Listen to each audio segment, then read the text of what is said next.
अगर युवा बहुत ज्यादा बाहर आए हैं तो बदलाव का एक संकेत है।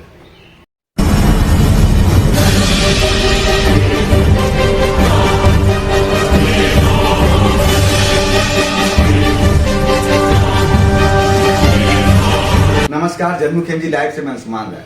दोस्तों, आज हम बात करने जा रहे हैं बिहार विधानसभा चुनाव की। बिहार विधानसभा चुनाव में दूसरे चरण के मतदान में एक दिन से कम का समय बाकी। ऐसे में बिहार में क्या माहौल बन रहा है, इसके बारे में हम बात करेंगे वरिष्ठ पत्रकार रमेश सिंह जी से। अभी आपके हिसाब से जो पहले चरण का मतदान हुआ है, आप अपना आकलन क्या देख रहे हैं? पहले में किसको बढ़त दिख रही है? नहीं, मैं तो शुरू से मेरा ये व्यू रहा है कि काफी टक्कर की है लड़ाई। लेकिन पहले में एक चीज जो बहुत खास देखने को मिली, जो वोटिंग का बहुत बड़ा स्विंग हुआ, 8.5% का स्विंग हुआ है। तो अगर इतिहास रिपीट करता है तो सत्ता के लिए बहुत हुए है। क्योंकि जब भी बिहार में जैसे कई बार ऐसा हुआ, 67 में हुआ, जब स्विंग हुआ कई 7% का, तो कांग्रेस हट गई, कोलिशन गवर्नमेंट आई। फिर 80 में हुआ तो कोलिशन, ये सब लोग हट गए, कांग्रेस आ गई। फिर 90 में हुआ तो कांग्रेस हट गई, लालू का रिजिम शुरू हो गया। लेकिन ऐसा एक बार ऐसा भी हुआ है कि 2005 में 16% वोट घटा है। मतलब तब नीतीश आ गए, चेंज हुआ।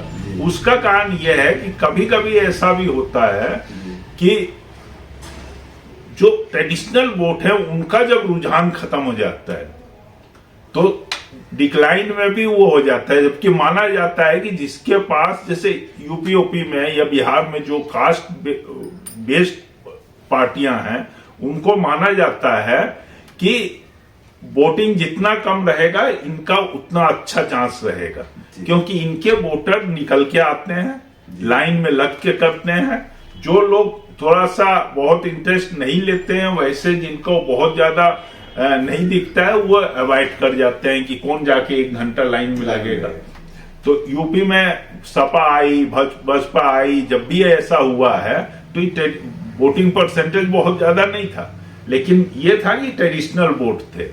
अच्छा, इसमें जन स्वराज का कितना पॉइंट आप देखते हैं? जन स्वराज के चलते लोगों का आकर्षण बढ़ा, वोट देना है। जन स्वराज की वजह से जन स्वराज को कितना लाभ हो रहा है वो तो नहीं है, लेकिन जो आप बताए कि यंग क्लास जो आ रहा है, जेन जी जिसे हम कहते हैं, जो फर्स्ट टाइम आए होंगे या सेकंड टाइम भी हैं, जेन जी हो, एक्स में हो, वाई में हो, लेकिन सब जो युवा हैं, इनका क्लास जो है ये चाहते हैं कि बिहार में ही कुछ ज्यादा चेंज हो। तो अब कितने, इनको ये भी है कि बहुत ज्यादा कितना दिन आप एक चीज पे रट्टा लगाए रहेंगे, जबकि आपके भी नेताओं का बहुत कैरेक्टर बहुत अच्छे नहीं दिखाई देते हैं।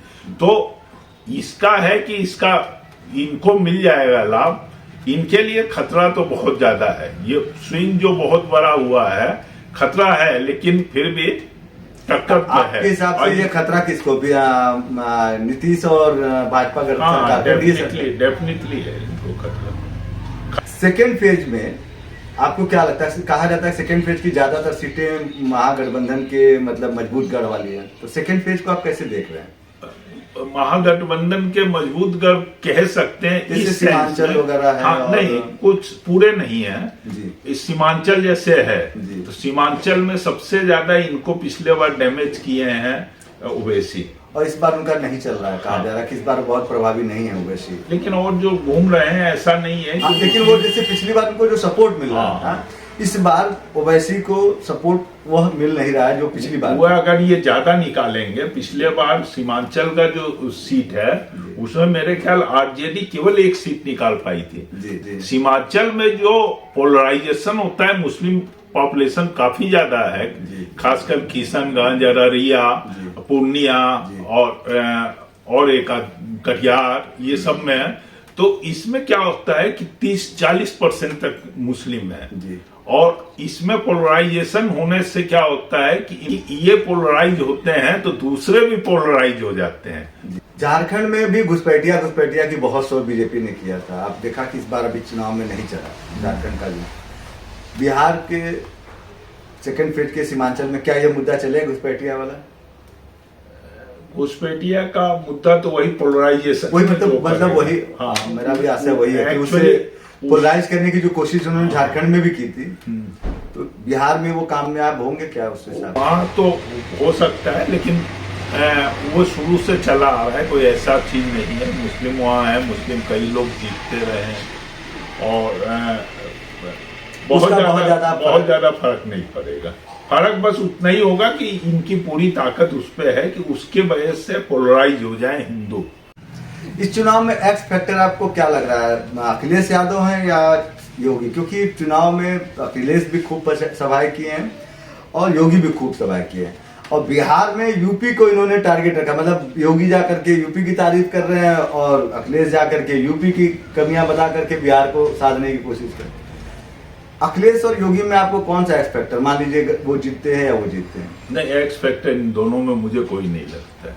कोई भी एक्स फैक्टर वाला चेहरा नहीं है, क्योंकि योगी का जो यूपी में है वो वहां नहीं है। इन दोनों का रोल इसलिए थोड़ा सा इम्पोर्टेंट इसलिए हो जाता है कि काफी हद तक जो है 7-8 जिले जो सटे हुए हैं, और ये दोनों वहां के लोगों का काफी यूपी से संबंध है, तो इन लोग का जाना वहां पे थोड़ा सा काउंट काफी करता है। इसलिए इनकी डिमांड और चीफ मिनिस्टरों की अपेक्षा या और बड़े नेता दूसरे स्टेट के सभी को बुलाए हैं जितने बीजेपी के होंगे, लेकिन वो एक पर्टिकुलर एरिया में घूम के चले गए होंगे। ये चूंकि दोनों हैं, अब यहाँ पे देखिएगा जब यूपी में भी इलेक्शन आएगा, अगर तेजस्वी थोड़ा सा वो हुए तो वो भी बॉर्डर स्टेट डिस्ट्रिक्ट्स में आपको दिखाई देंगे।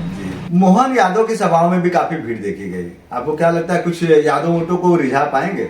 नहीं, मुझे नहीं लगता है। मोहन यादव तो मुझे बिल्कुल नहीं लगता है। युवा फैक्टर ज्यादा इंपॉर्टेंट होगा या महिला? महिलाओं का तो मैं पिछले बार भी कहा कि महिलाओं का फैक्टर केवल मीडिया में ही इंपॉर्टेंट दिखता है। महिलाएं जनरली किसी भी जगह की हों, जो महिलाएं जाती हैं अपने फैमिली के साथ ही, बगावत करके महिलाएं जाने वाली बहुत कम है। अगर किसी वजह से महिलाओं का जीविका की वजह से या किसी और अन्य प्रोग्राम की वजह से लाभ हो रहा है, तो उनके आदमी भी उधर ही शिफ्ट होंगे, उनके घर के जो मेल मेंबर हैं वो भी शिफ्ट करेंगे। तो सडनली कह दीजिए कि महिलाओं का बहुत वोट चला गया, या अब मुस्लिम में महिलाओं का वोट बीजेपी में पूरा आ गया, ऐसा बहुत कम है। रेयर तो सब जगह थोड़ी बहुत चलती है। तो कौन फैक्टर ज्यादा इम्पोर्टेंट, महिला या युवाओं का? युवाओं का ज्यादा फैक्टर हमेशा इम्पोर्टेंट रहेगा। जिस इलेक्शन में युवा आते हैं, युवा में महिलाएं लड़कियां भी तो आ जाती हैं, तो युवा तो फैक्टर हमेशा है। जब भी पोलिंग परसेंटेज ज्यादा होता है उसमें कहा जाता है कि युवा आए हैं थोड़ा ज्यादा, इसीलिए बदलाव दिखता है हमेशा। हाँ, पूरे मतलब ये मान के चला जाता है कि अगर युवा बहुत ज्यादा बाहर आए हैं तो बदलाव का एक संकेत है। आपके हिसाब से किसको एज थोड़ा सा तो बदलाव में तो हमेशा एज अपोजिशन में जो मतलब सत्ता से बाहर है, गठबंधन को इसका ज्यादा है। जबकि मीडिया अगर देखिएगा तो आपको नहीं देखेंगे। मीडिया आपको जो नेशनल मीडिया आप खासकर दिखती है ना, वो आपको काफी हद तक शहरों में सीमित रहती है। लेकिन वहां जो है ना, मैं पहले भी एक आध कहा हूं कि माइग्रेशन एक बहुत बड़ा फैक्टर है। और ये जो भ्रम में रखते हैं ना, मैं एक नेता का देख रहा था, वो कह रहे थे कि माइग्रेशन ऑलमोस्ट खत्म हो गया है। अपना भी उदाहरण, हाँ, तो वो ऐसा बिल्कुल ही नहीं है। बिहार में अगर है तो आपको छठ पे सैकड़ों गाड़ी स्पेशल क्यों चलानी पड़ी? तो चुनाव में माइग्रेशन एक बड़ा मुद्दा मान रहे हैं? नहीं, शुरू से चुनाव है, माइग्रेशन है एक बिहार का ओवरऑल मुद्दा है। तो इस बार जिसको वहां के पॉलिटिशियन बहुत स्वीकार नहीं कर पाते हैं, और नेशनल लेवल के भी नेता इसको केवल इनकैश करते हैं, इसको वो नहीं है। अगर आज जो है ना, इसको बड़े बड़े नेता जो है ना डेलिबरेटली अवॉइड करते हैं। आज अगर बिहार का पूर्वांचल का माइग्रेशन रोक दिया जाए तो कल जो है ना, जो आपको बेस्ट इकोनॉमी मानी जाती है, गुजरात और महाराष्ट्र जैसे स्टेट गिर जाएंगे, इकोनॉमी ध्वस्त होने लगेगी, इनकी इंडस्ट्रीज बैठने लगेगी। ये झूठ बोलते हैं जो भी कहते हैं ना कि बिना इस लेबर के, जो अगर यहाँ बिहार, अगर गुजरात में महाराष्ट्र में किसी को 15,000 मिल रहा है, 15,000 आप दे रहे हैं महीना लेबर को, और बिहार में अगर 7-8 हजार देंगे ना, कहीं न कभी नहीं जाएगा, वो अपने घर पे रहेगा, उतने में उसका ज्यादा अच्छा रहेगा। वहां क्यों बेइज्जत होने के लिए जाएगा वो? लास्ट समय में नीतीश कुमार ने प्रचार में काफी गति दी है, काफी तेजी से प्रचार में उतरे। इसका आप क्या जेडीयू को लाभ देख रहे हैं? कहा जा रहा है कि जेडीयू की सीटों पर नीतीश कुमार के जो अंतिम टाइम में उन्होंने काफी तेज प्रचार किया और काफी ज्यादा प्रचार किया है, मौसम खराब था उसमें भी गए। तो जेडीयू को आप क्या देख रहे हैं इस बार? आप लॉजिकली देखिएगा तो क्यों वो गए, पहले फेज में नहीं गए और बाद में क्यों आए? इसका मतलब आपको भी कहीं डर लगने लगा, कहीं हम सत्ता से बाहर ना हो जाए। तो क्या चुनाव बाद कोई नया समीकरण बन सकता है? बीजेपी हर बार जो करती थी, नीतीश को क्लियर कट बता देती थी कि ये हमारे लीडर है, हम आएंगे तो नीतीश ही चीफ मिनिस्टर बनेंगे।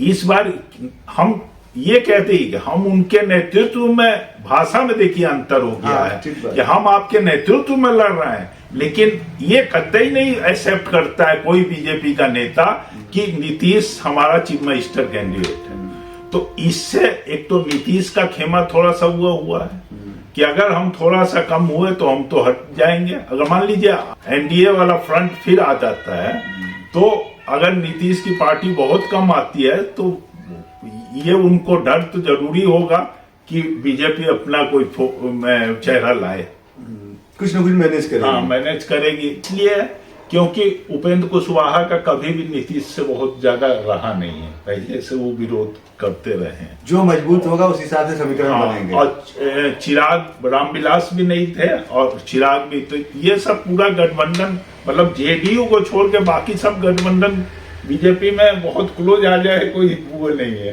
नहीं तो ये महागठबंधन में भी तो जा सकने की संभावना है कि नीतीश हो सकता है फिर आरजेडी से साथ वापस जाए। जेडीयू आरजेडी में संभावना ये है कि माइनस नीतीश बहुत हो सकता है। अच्छा, नीतीश के संभावना अब कम है कि मेरे समझ के आगे आरजेडी तो कर ही सकती है, लेकिन नीतीश शायद ना करें, इस एज में शायद ना करें।